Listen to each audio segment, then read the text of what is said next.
Hello and Hey. welcome, Charlie. I'm super excited. Like, nice to have you back because we've been on the podcast, on each other's podcast. So this isn't our first rodeo. But for Yeah. people who haven't met you before, let us know where in this lovely world you're based and why are you so passionate about dog food? Yeah, no, thank you so much for having me back again. We've been, like you said, exchanging info and podcasts, and it's been really fun. So, my name's Charlie Dice. I am in the States. I live in South Central Pennsylvania. And the reason that I'm so passionate about dogs and feeding dogs well is because I've always been an animal lover, always was interested in trying to help my dogs to live longer. And as I grew up and I had dogs of my own, I mean, we had dogs growing up, but when I got out on my own and started, my dogs are my children. I don't have, four-legged or I'm sorry, two-legged children. So my dogs are my kids. And obviously, as any mother, you want to do best by them. And so I ended up with a dog that had a lot of digestive issues as a puppy. And we went through the whole rigmarole of trying different vets, trying different foods, trying, medical procedures, biopsies, allergy panels, probiotics, prebiotics, you name it. We tried it, to help our dog and nothing worked. And so eventually I asked our dog trainer at the time, I'm at my wit's end. Like, I don't know what to do. And I feel like the most horrible pet parent in the world. Do you have any suggestions? And she was like, well, you can try feeding raw food. And I was very skeptical because growing up, you're just taught that that's not a thing. Dogs eat kibble and that's all they need to be healthy. But we had nothing left to lose except my sanity, our sleep, and more money. So we decided to try it and completely changed the game for us. And so while I'm not saying that you have to feed this way, I'm just really passionate about educating people about it so that if they do have issues with their dogs that modern medicine or their vet just can't figure out, they have another option to look into and just try and see what happens. Well, in my experience, the dogs won't complain. I Absolutely don't not. think No. I've ever come across a dog that goes, "Oh no, that raw food or that natural food, you can have that. I'll go for the kibble." Like I've not seen that, like to be honest. And I Absolutely. kind of came across it fairly early, fortunately, because like yeah, Leo, when he was little, he had a lot of sort of skin issues and you know, and he wasn't it was always like he'd kind of do me a favor. Like you'd literally have to almost convince him to dig into his kibble, and he wasn't a keen eater until until I changed to more natural stuff, and all of a sudden it was like keeping him away was like hard. I don't think it's kind of hard to imagine anybody who would have even signed up for this would have kind of already understand the natural diet is better than kibble. Are there any elements in particular where you think like benefits that people might not think of that maybe not that obvious? Yeah, for sure. I mean, the obvious ones are, they often have shinier coats, healthier skin, potential reduction in allergies and sensitivities. But I think some of the ones that people don't necessarily think of that we experienced was, the improved digestion and the gut health. And then also increased energy levels. Better oral health is really one that I think a lot of people don't consider that's really important and goes a long way in kind of a whole systemic holistic approach, and then also just longer lifespan and improved quality of life. They're less anxious, less aggressive in certain instances. There's diets that we can feed them that will help them with even emotional issues that they're having and behavioral issues. So I think those are some of the biggest benefits that I've personally witnessed and then witnessed with people that I work with that I think are a little bit more obscure that people don't always consider. No, I definitely wouldn't have thought of. I mean, oral health, that makes sense. Because see, I sort of stumbled into this so early that my dogs don't even like know what kibble's like. I was totally flabbergasted when I came across some sort of statistic where they said like a massive percentage of dogs have like dental problems, like sort of fairly early on. And I'm like, what? Like I've Yeah. never like my dogs never had any problems. So I didn't even realize that was a thing. that. And I'm like, well, yeah, it does. How does it impact behavior, the root there? I just did a video about this on my YouTube channel because I think we've seen a big increase in anxiety and even depression in dogs, in the past couple decades. And I think a lot of times people don't realize that diet can really play a huge role in affecting that. So, depending on, what you're feeding, if you're feeding a processed diet, it's like humans, it has a lot of simple sugars, a lot of simple carbohydrates in it. And so what happens is when you feed a lot of that, there's something in the dog's brain called the hypothalamic pituitary axis, and essentially, what that does is it controls a dog's stress reaction. And so, the more kind of simple sugars and simple carbohydrates that you feed, which is typically what is processed kibble, the more reactive that this they call it the HPA, the more reactive the HPA becomes. And so, it's kind of a vicious cycle where the dog continually eats this diet. It triggers more of a stress reaction in the HPA, which triggers dogs to have increased energy levels. Even we would call it like ADHD in kids. They can have increased aggression. They can have behavioral issues, just not wanting to perform if they're agility dogs or they're just not focused. And so, diet really plays a role in that, in calming. We can calm that system down through things like lower glycemic foods, fruits and vegetables, high quality proteins, high fat diets, salmon and fish oils and things like that. So that's kind of where we're learning a lot more about how diet, just like in humans, can really affect the brain chemistry and what that looks like in terms of the expression of behavior that dogs have. Oh, that makes so much sense. A neighbor's son has autism, right? And so the first thing they say, well, don't give him any sugar. Right, Like, well, exactly. I mean, it's this, yeah, well, oh, that makes so much sense. So now obviously the next obvious question is, okay, so if kibble is no good, it's almost like, if to me it always feels like it's like if you give your kids like McDonald's every day. Doesn't Right. mean like I don't think your dog will sort of drop dead from feeding this every, in an emergency or whatever, but it's definitely no good as especially, you know what, the very first vet that looked after Leo, he was like, she was literally insisting I feed nothing else, Mhm. like, don't ever give him any like meat or anything like off your plate. And I mean, I do understand you don't want to give him anything with spices or salt or like, Tabasco on it, but Right. I mean, literally, like what she was saying, like, no human food, like literally buy obviously the expensive brand we sell, buy kibble and don't ever give him anything else, and I'm like, well, Mhm. what do we feed instead? Yeah, I mean, and I definitely want to preface this by, there are pros to kibble. I mean, there's a reason that people feed it and the reason that vets promote it. It is convenient, it's shelf stable, it's often balanced in terms of what a dog needs to stay alive. I mean, that is a low bar, but it does work. But we can definitely do better. We can do the raw food. We can even do fresh food. So it doesn't have to be raw. We can do homemade diets. And you can also do a combination. I know we're going to talk a little bit about cost today and kind of how that factors in. And it is okay. And I don't want people to feel guilty if they're like, I just can't afford to do like a more natural diet. We're going to talk about ways that you can make it cheaper, but I get it. Like sometimes we just can't. So even if you do a combination of kibble and fresh foods, excuse me, or raw foods, you can definitely improve your dog's health and well-being a lot more than you think. So what do you feed yours? Like, I mean, if it's like, do you go full on raw, or do you have part like cooked, or like veg? You know how they always say like vegetables, like if it's raw, then it might be, something might be better cooked, or like what's the recommendation? Yeah, I mean, there's definitely instances where if your dog has like a existing condition, like if they have cancer or some other autoimmune disease, I'm not a vet definitely ask your vet before you start anything like this. But I personally, what I have fed my dogs for the last, gosh, going on 15 years now, is a combination of a raw diet as well as homemade. So they do get the meat, the protein that we give them is usually almost always raw.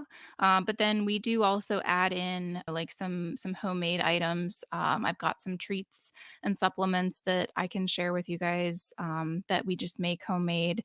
Fruits and vegetables are a big one. We add those. Anything that I grow in my garden, really, obviously, onions, garlic, that sort of thing is not good. But my dogs get a combination of the raw and then also the homemade diet. And if they have, I mean, because it ends up, they sometimes get an upset belly or something even on this type of diet. It just happens.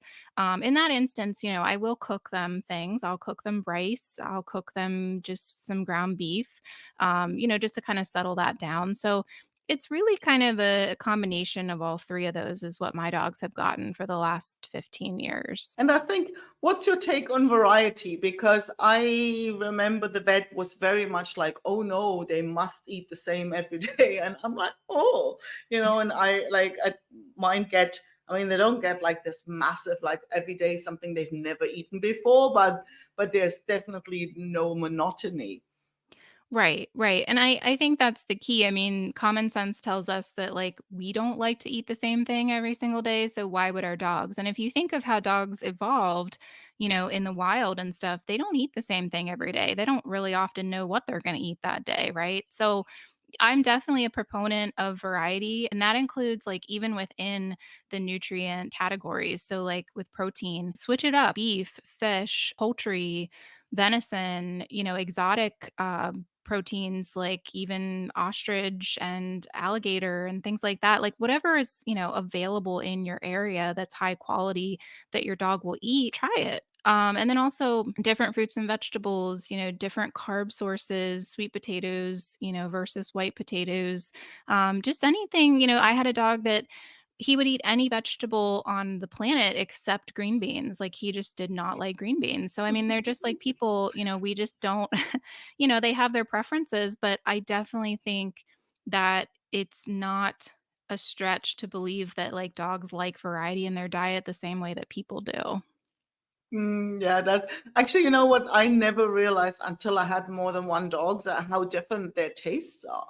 How Yeah, if I look at my absolutely. four, there's literally each one is different. And like Leo would anything that be kind of greenish or like not meat, he'd be like, oh, for God, like Right. don't insult me. Like he was very much like his meat and he liked his meat and very little else. Like on the other extreme, Miss Leia, like she's like a pig. She will eat anything. I've not come across anything that she didn't like. Mhm. And the other two sort of somewhere in between where they're like, oh, I like bananas, but I don't like the other thing. And so it's like kids or like people. Yeah, yeah. It's really quite it's really quite fascinating.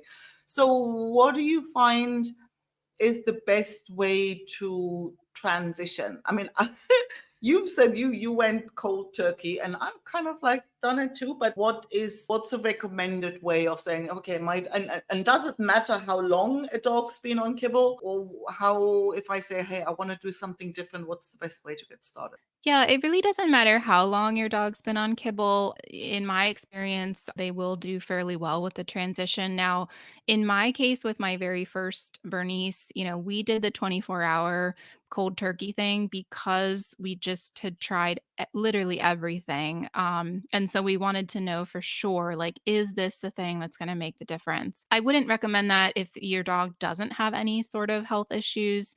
I would recommend, and what the vets usually recommend too, is, doing it over the course of 1 to 2 weeks. So just Mm. incorporating a little bit of the new diet into the old diet and slowly over the process of that 1 or 2 weeks, making more and more of the meal, the new diet versus the old until eventually you're completely transitioned. And just really watch your dog, obviously, during that time. Make sure that they are finishing the food, make sure that they're excited about the food, and then make sure that there's nothing glaringly obvious as far as like, are they having diarrhea? Are they having to, go pee more often? Because a lot of these foods, since they are Yeah. fresh, they have a lot more water content than kibble, right? So it's just things like that, but the recommendation from vets and then also just holistic dog nutritionists is usually 1 to 2 weeks is the transition period. Hmm. That makes sense. Now, actually, you know what popped to mind a lot of the time, and I've seen this again fairly sort of recently, where dog trainers say, well, don't just feed your dog in a bowl. Like it's almost like use the food to to play games, to make them kind of work for it. Now that Mhm. obviously gets a lot more messy. Yeah. So what do you, I mean, do you then have other things that you use as treats to kind of play, or because obviously you wouldn't want to know, I mean, I certainly wouldn't want to take the food like in my pocket and then like smell it. Right, right. I mean, it's funny you say that because when my first Bernice was in puppy kindergarten and stuff, like I had to get creative with the treats because obviously I couldn't take, like you said, his raw food and just smush it in my pocket. So a lot of the things that we used were those string cheese sticks. We would also use, and we still to this day, we feed animal crackers mostly for our dogs for treats. And that kind of factors into like the cost thing too. It's like animal crackers, and things that people eat, human grade snacks, as long as they're not overly processed and super salty, super spicy, they're fine for your dogs. I would also use I cook chicken, and I'd put it in a Ziploc bag, and then I would just break off little pieces of chicken, feed that as treats as well. And then one thing that I do like to do, especially in the summertime, is I have a bunch of ice trays and I create like little different snacks for them. So one of their favorites is like pumpkin and Greek yogurt.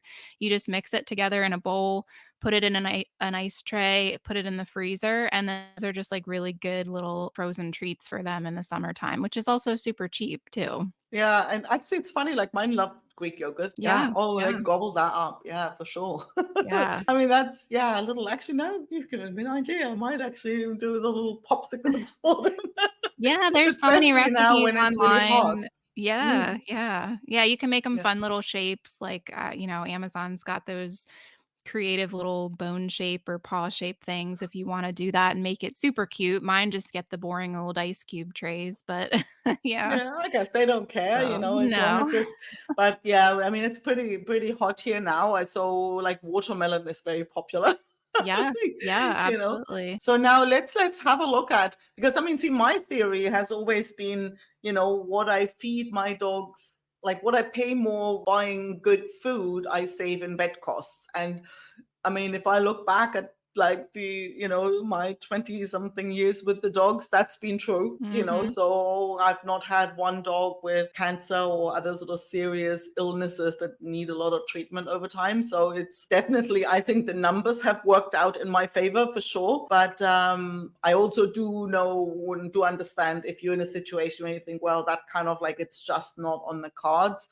So what alternatives? I mean, you've already hinted at, like, you said with the pumpkin, like you can get creative and actually make stuff quite cheaply. But if you are there any other tips that help people, be gentle on the pockets too? Yeah, for sure. I think the thing that a lot of people overlook because it's not something that we necessarily eat is really like organ meat and that type of thing. It's very cheap. It's usually, very readily available at most grocery stores or even like ethnic grocery stores. And if you buy in bulk too, that's another great idea for saving some money while still feeding this type of way. So liver, my dogs love liver.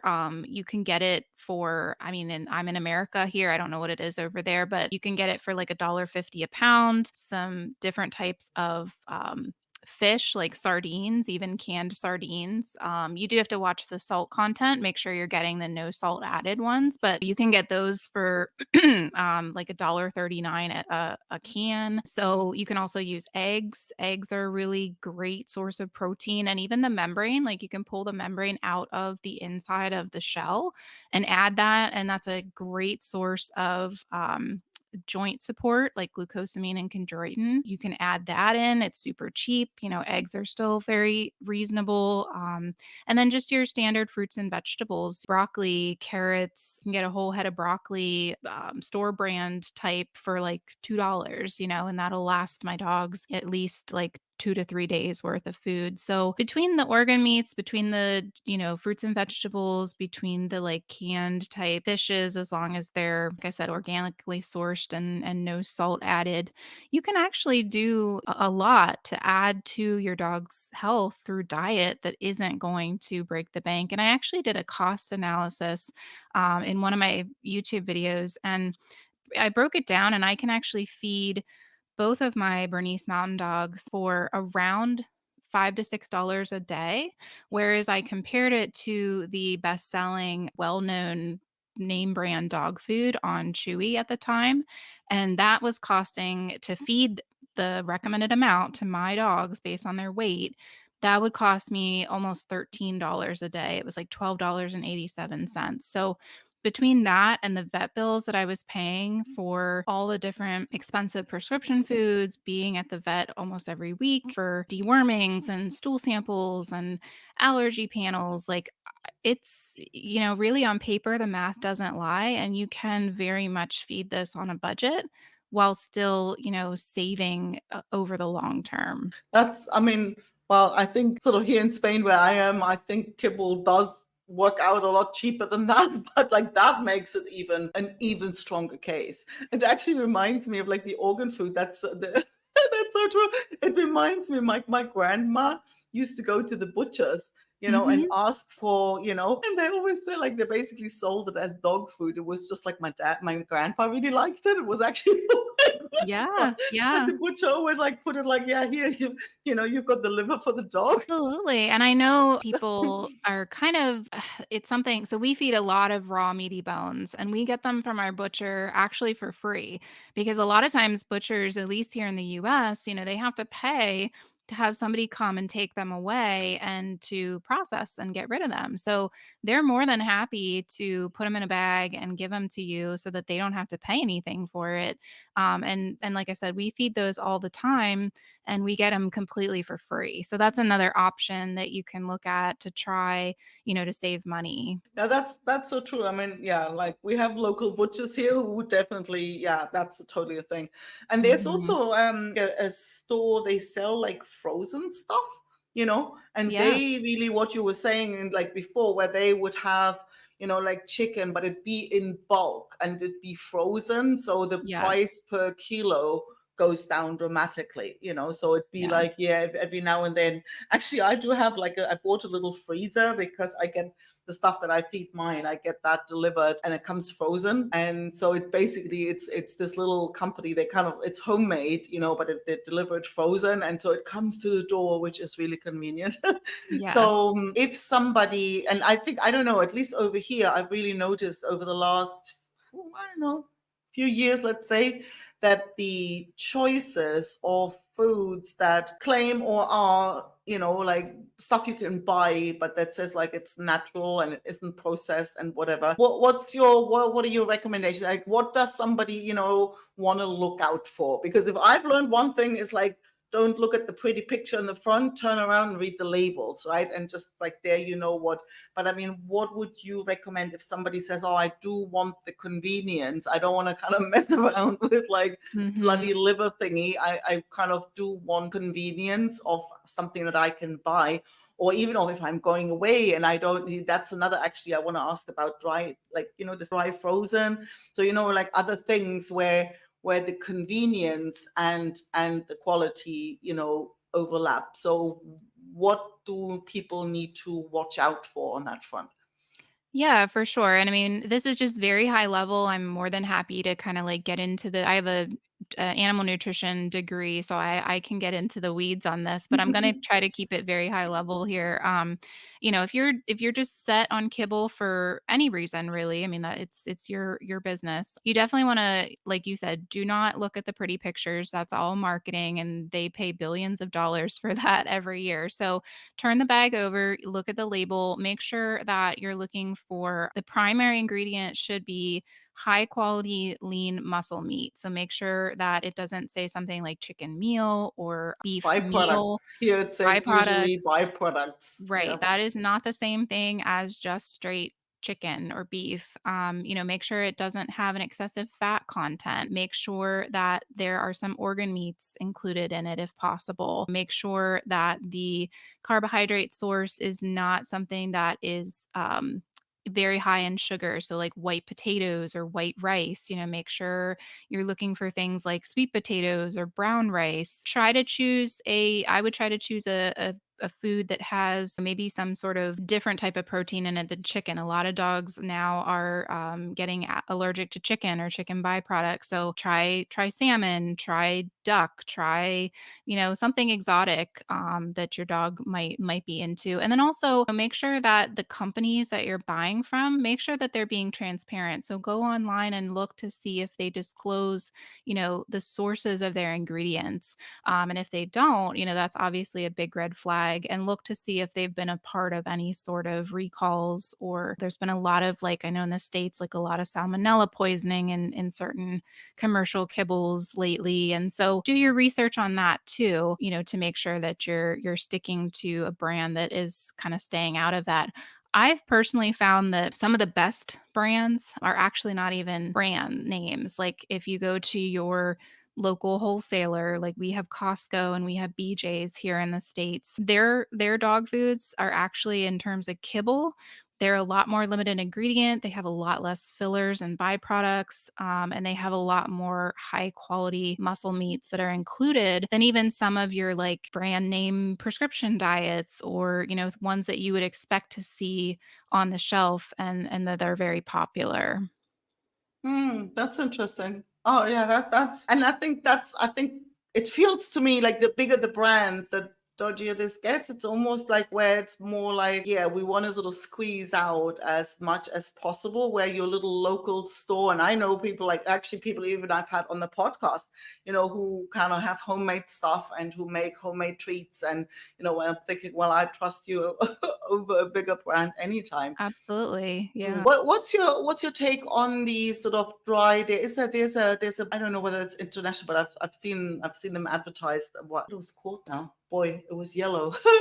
But it was all kind of like dry frozen, right? And they'd Oh, have like freeze supplements, which dried. was freeze dried. That's it. So they would have like sort of supplements where they said like this is all sort of herbal stuff that you can basically put on top of whatever else you're feeding. There was that kind of stuff.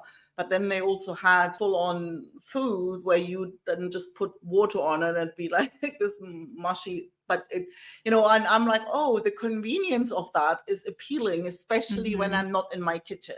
Right. If I go and I'm sort of somewhere on the road, or I'm staying in an Airbnb somewhere, or where I'm like, I can't just tinker around with my own pots and stuff. So the Right, dry right. stuff is kind of feels like less messy. And also I don't have to, if I'm on the road, then like my kind of free frozen stuff is a problem because I can't, the cool chain intact if I'm traveling. So the dry stuff is appealing in that sense. Like, what would you say about the quality? Is that something that is an option? Yeah, definitely the freeze-dried food market, even, for completely fresh dog food over here in the States, has definitely exploded over the last couple years. I think it's good. I think you do have to watch to make sure on the bag, again, check to make sure like it's flash freeze-dried. You don't want a process where it's, slowly frozen, because that can, one, leach the nutrients out of the ingredients that are in it. And then also it just increases the risk for bacteria, and other Mm. things to grow. So make sure that it's flash freeze dried. We do have foods over here that are kind of a combination of kibble with like freeze dried bits in it. I think that's fine. I think it's kind of just a way to increase the price of your product. Honestly, a couple little bits of dried veggies and pieces of meat here and there, I don't think is really gonna give you, the result that you're looking for. But if that's convenient for you for a trip or something, by all means, like do that. But yeah, freeze dried overall, we have some really great brands over here that I know do a lot of extensive testing and research, on their products, and they are flash dried. So that's what you really want to look for. And they definitely can work great for situations like travel and things like that. Do you find Rochetto was the name? That's the thing I remembered now. But Okay. they I haven't seen them advertised in a long time actually. They basically had a lot of these kind of supplement stuff, where they said, well, hey, if your dog with the to kind of get them more shiny coat, yada yada. So they seem to have anything weird in it, but Mhm. is it a case of yes, that's helpful, or is it like if you have a balanced diet, you wouldn't need that kind of stuff? Yeah, it's more the latter. If you have a balanced diet, you really don't need that stuff. Now, one thing I will say is, a lot of people get concerned about the vitamins and minerals that they're giving their dog and make sure that they're giving them in the right amounts. And so, one thing we call them over here in the States, we call them top dresses. I don't know what you call them there, but essentially it's your like powders or even your broths. You can even add it in the form of like bones, treats that are made of these things. And then we just add them to the food. I do have one brand that I use and I'm happy to like put it in the chat here. It's called Ava Dog and it's a top dress that includes all of that. I caution, like, the herbal side of things. There are some herbs that are quite poisonous to dogs, so you would wanna check those in the product before you feed it, obviously, but for the most part, there are a lot of good powders and, like, bone broths and things that I've used personally to kinda add some flavor and add those vitamins and minerals, if I'm just not quite sure, if I'm just starting out and I don't know that I'm adding things in the right amounts. That makes sense. That makes sense. Actually, just there's a comment here from Imma. Just like she said, there's an Instagram account, and that's the Instagram account. I had a quick look. So if you're in Spain, and this might be worth Yeah, I love it. checking out. It's always a good idea to learn more about stuff. So I think I'm just thinking there were a lot of questions and we don't have a lot of we don't have any sort of specific questions in the comments here. So if you're watching, if you're live here, if you have anything in particular, especially in response to what Charlie has shared, just chuck it in the chat. If not, then I will just keep asking stuff I want to know. Yeah, we had yeah, let's we do had it. loads of questions, so I'm not running out of stuff to ask. Are there specific things that you would recommend to look into or maybe stay away from if dogs have certain, like, let's say, well, either puppies, if they're really young, if they're really old, for example? Yeah, you definitely wanna, in those cases, check with your vet first. Like I said, there are some, cancer and then other autoimmune diseases where, raw diets may not be the best or homemade diets may not be the best. And then, like you said, puppies and then especially older dogs, they might have problems chewing or they might not have any teeth at all. And so you have to kind of, get creative there. My suggestion, other than obviously speaking with your vet first, would just be see what your dog will eat and won't eat. And then also in the case of puppies, like you really want to make sure that they're on mom as long as possible. I think in the States here, we say 8 weeks is when they can go home. If you do take them off earlier than that, you want to be extra careful on transitioning them to a solid food diet and making sure that, especially in the larger breeds like I have, they are getting enough, protein and fat in the diet, especially to help with that skeletal growth and to avoid DOD. Here we call it degenerative osteodisease. But those types of things can definitely play a factor. So check with your vet, but then also, do your research, reach out to a nutritionist or reach out to a holistic vet, and then they can even come up with an exact profile, an exact meal plan for your dog, just like we do with humans, given like their individual needs, size, breed, medical history, all of that. It's an interesting one because, like, my last one here, Mrs. A baby, like little baby horse, Aw. like, she's a mastiff, so she's a big dog, and that was like the same thing. The vet was like, "Oh, you've got to feed the kibble for giant breeds," and I'm like, "I don't think so." No, It's yeah, always as that long as kind of like you're you feel kind of bad in a sense to sort of outright. I mean, you kind of didn't pick a fight with the vet, but it's almost like you're always on this. I wish vets were kind of more into nutrition and not just kind of just chuck the kibble back at you and then you're sort of on your own. right, right. And I think we talked about that on the podcast too. Like, I mean, I have friends that are vets and I was actually gonna go be a vet, but then I decided I didn't want the debt and the being on call all the time. I like my sleep. But Yeah, I mean, from their perspective, I do understand in the context of, well, a lot of people aren't going to do the research to figure out what nutrients and in what amounts their dog actually needs to stay healthy. So that's kind of a liability for them to recommend something not, kibble based. But on the other hand, I do absolutely agree with you and think that as part of their job, they are educated a little bit on nutrition. I wish, at least in the States here, that their curriculums had more of that, but they really should be helping, especially clients that want to have alternatives or want to learn about alternatives for dog diets. Encourage them, like, don't discourage them, don't just completely shut them down. Even like we talked about, just adding in a few of these little things if you don't want to go full blown raw, homemade, fresh food, like even just adding, a couple of these organ meats or fruits and vegetables, like just encourage your clients to do that. It doesn't, you can always back off, you can always change things. Like, I just think vets need to do a little bit more education and less kind of fear mongering. Hmm, that's so true. That's so true. We've got a question here. I just chuck it on the screen. Like prebiotics, probiotics. What's your what's your take on them? Yeah, so this is kind of it. I kind of have like a mixed feeling about this. We were definitely adding them artificially when we were had our first Bernice, and so we were trying to control his chronic diarrhea. My opinion and my experience, they don't work in terms of like the veterinary sold brands. I would rather just add them naturally in the form of yogurt and things that already have naturally or are naturally pro and prebiotic in nature like that, instead of adding them artificially. So that would be my take on that. I think that they're very necessary, but I think that you can get them in higher quality and better quantity in natural foods as opposed to just buying them off the shelf. It's interesting because like all of my dogs have always loved Greek yogurt. You know, Mhm. they gobble it up. It's incredible. And I used to, I don't know, like discovered, well, I stumbled across this recipe called like golden milk.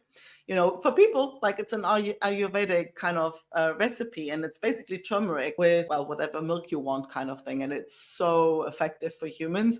And I Mhm. remember like little Leo when he had something, and I'm like, this is so good. Let me try like turmeric. You know, there's nothing kind of. So I tried it, and but instead of putting like milk and honey, what just basically with the turmeric and a little bit of black pepper and a little bit of oil, and basically mix it with Greek yogurt. He Mhm. gobbled that up like crazy. You know, Yeah. it was incredible, but it was also fascinating to see as he got better, as he recovered. It was almost, you could then see, it was almost like you could use it as a gauge. When he wasn't feeling well, he was gobbling it up. When he got better, he goes, oh, well, you can have that by yourself, right? So it was almost, that's another piece to it. Like, I think how much wisdom our dogs actually have in this, you know? So Absolutely. it's Yeah. kind of, they probably, and actually, even when you look at, when I'm out with them, like especially like Kai, who was a little like more sensitive in that space, like you could tell when he's out and he's going, you know, for certain plants. He doesn't kind of randomly eat grass. No, he goes for Mhm. very specific plants. So there's almost that whole idea of what about their wisdom? You know, it's almost like how can we tap into or allow them to or give them the opportunity to tap into their own wisdom. Yeah, absolutely. I mean, obviously any animal is programmed, to survive, and so they're going to do the things that they need to do that make them feel the best. So, I think to your point exactly, I mean, we can learn a lot from just what we put in the dog's food, what are they eating, what are they leaving behind, what are they seeking out, like you said when we do go outside. And back to the yogurt thing real quick, I did want to point out, like, make sure that it is plain yogurt. It doesn't matter if it's Greek or not. My dogs like the Greek better because it is a little bit thicker, but make sure it just doesn't have any flavor to it. Make sure that it's always plain. But yeah, absolutely. I mean, your dog is going to, and that's the thing too. A lot of people ask, like, well, how do I know if my dog is getting enough food, or how do I know if they're maintaining a healthy weight? It's kind of, you just look at the dog and then you put your hands on them and you feel like, my dogs have never been overweight. They've never been underweight either when I've fed this type of way. Actually, when we switched my one dog years ago from kibble to a fresh, homemade raw diet, he ended up losing 12 pounds, like almost immediately because there wasn't all the processed, sugary, simple carbohydrates in his diet. So he actually, the vet was amazed at not only how much weight he lost, but also how well his liver enzyme profiles looked and all the other blood work. And then also, it really helped with he had pre acute hip dysplasia, just because I do have the larger breeds. And so that really helped out with that as well. So, Wow. That's yeah, incredible. Yeah, yeah. yeah, that's fascinating. Food allergies, is that something? I mean, how I going to figure out what the dogs like? I'm like, well, to look at the food bowl, that won't help in my case. Like they always gobble Mhm. it up, right? Right, But right. it reminds me of Sarah Fisher's free work. Like that's where I've seen people where you set up these different stations with different stuff and different textures and different things, so there you can basically have a bowl of chicken here and you have a bowl of something else over there. And you kind of put a little treat of something else over in some other place. So where, and Mhm. then the dog gets to choose where they want. And that's, I think, there, if you have it sort of separate and give them an opportunity to choose, and you can really quickly see which stuff they, because in mine I feel like sometimes if there's in the bowl, like you can tell, like there'll be certain things they'll lick around and get to at the end, but it's like you Yep. can't, like I don't know any, I don't, none of my dogs ever left anything. Right. But I think if they have it separate, you can see which one they go to first. And if Mhm. they're still hungry, then they'll gobble up the other stuff as well. But it's like there's, I think, where you can get sort of discover the preference, right?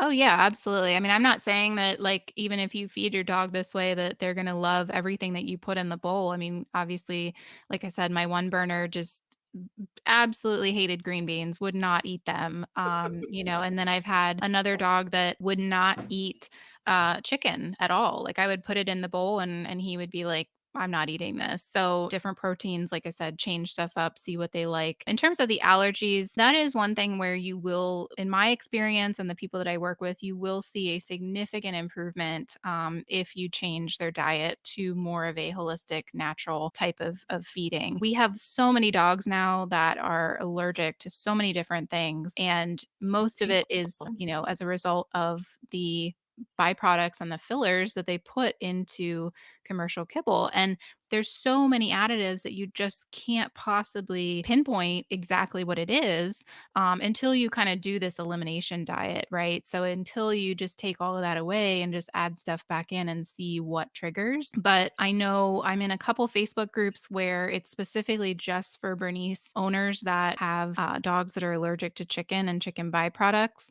And then as soon as you take that away, they see the skin improve. They see the itchiness a lot of times in between their paws. They'll just incessantly lick. That'll go away. The coat will be patchy. They'll grow that fur back. The allergy side of it and the skin side of it is something that fresh and raw food has been well documented and well researched to definitely improve in that area. Love that, and it makes so much sense, right? It's just like when you think about it, but it's the same with humans, right? Actually, Right. there's a question that found interesting. Somebody actually even mentioned like intermittent fasting, like which brings me to the points like. What's your take on, because traditional we've always been told like, oh, the dog needs to eat like once a day, right? Mhm. Mine don't like that. Right. It's almost like, well, I got sort of sucked in when we got Leia as a puppy, right? And all of a sudden there's a puppy in the house and you don't have a puppy eats more often. And the other two were Mhm. just like sort of like, I don't know, like didn't like the idea. So now they basically got something as well, like just a little bit Right. so we're not back to once a day.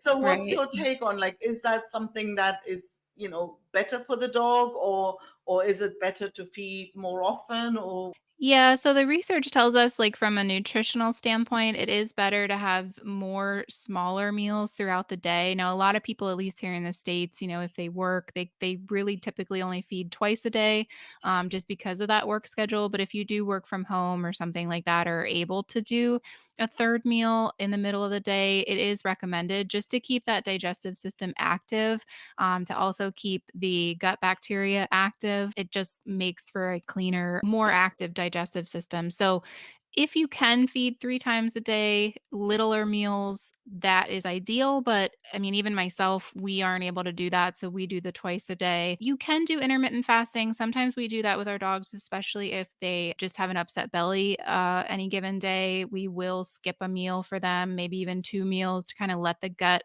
just relax and settle down, calm back down, and then we'll just add the food back in a small meal over the course of, a couple hours. That is definitely an option, and a lot of vets will even tell you that, like, if your dog is having a lot of gut or digestive issues, they'll either say, "Do the bland diet a couple times a day, as many small meals as you can fit into your lifestyle, or just don't feed them." They're not, unless they're completely emaciated, which I hope would not be the case, missing one meal is not going to hurt them. It's actually going to help the gut to settle down and get back into a rhythm. Mm. Well, it makes me feel better because I felt I was like, oh my God, we got into that 3 times a day. They have like two, like one bigger meal and two little kind of, smaller meals. Yeah. And so the overall quantity isn't changed. So it's not Mhm. that they all of a sudden get twice as much food, just gets split out. And we just kind of got slid into that rhythm from the puppyhood. And it's like, and now they're like these little faces, like they're so used to their little rhythm. And it's like, and then Yeah. the guy, yeah, she'll come and she'll go, but it's like, it's 1 o'clock. Go, They like they they kind of like have they have such such an a inner clock that I oh, yeah, didn't they have realize. such an internal clock, it's amazing. Like, I mean, even on days that I don't work or don't go to the office, my dogs are just, when it's that dinner time, they're just sitting staring at me like, "Okay, it's," "I don't care that you didn't have a normal day, we still want one." So, yeah. It's funny, like they're so. I mean, I didn't. That's another one of those things that I didn't actually realize until I had dogs. It's like how like to the minute, and so and Leo was quite extreme. He would be like he'd look at you, right, and then Mhm. he'd be like, "I'm telling you," like it'd be, and he gets progressively, and then he would go and take his bowl and chuck it in front of you. It's like, "I'm telling you," like Right, right, it's you're time, not don't you getting it. see? Like it's really funny. Oh, absolutely, yeah, I'll get the whole, like, elbow bump or, like, just the stare down, like you said, like, they're persistent, if nothing else, so That's yeah. I mean, look, talking about time, let's let people know where they can get in touch with you because we talked about it before. I intentionally stayed on topics that are relevant to anybody. So didn't get into any particular, my whatever this type of dog has this sort of problem Mhm. because, then obviously we're trying to stay in topics that are relevant to everyone. So if somebody has a specific questions in a specific situation or wants to go deeper on anything we touched on today, where can people go? Yeah, and I can drop these links in the chat too. You can always reach out via email. My email is beautyandtheburners@gmail.com. That's the one that I check most often. I'm also on YouTube. My channel is Beauty and the Burners. And then I do have a free newsletter that you can join, that I send out, like, weekly tips and recipes. And those are kind of the three places that you can find me. So I will, if it's okay, I'll go ahead and put that in the chat unless you want it Chuck it to. in the chat, and like Okay, anything yeah, that isn't already below the video here where we are on the page, anything that's not already there, I'm going to add it. But yeah. yeah, chuck it here. Yep, so it's that's my it's email, and then I'll definitely just put the YouTube channel and my newsletter, and that's, yeah, I'd love to. I could chat, dog nutrition all day, so I'm happy to answer any, like you said, breed specific, dog specific questions. Just tried to keep this kind of very high level for folks today. awesome. Well, thank you so much. I think might just go feed mine now, but she's Yeah. still she's still like dinner time is still a little out because she's still sleeping here, so she not Aw, complaining well, yet, she's and been she'll very well behaved, yeah. yeah, she's been kind of, yeah. I was one. Sometimes she makes an appearance, and then this massive, puppy head shows up on screen. But Aw. today she did not make it. Didn't make an appearance. Well, thank you so much. So helpful, so informative. Yeah, always a delight. And we also have the podcast episode. So I definitely please do reach out to Charlie because I think our dogs definitely need and deserve the best food that we can give them. Yeah, absolutely. Thank you so much for having me. This was really fun.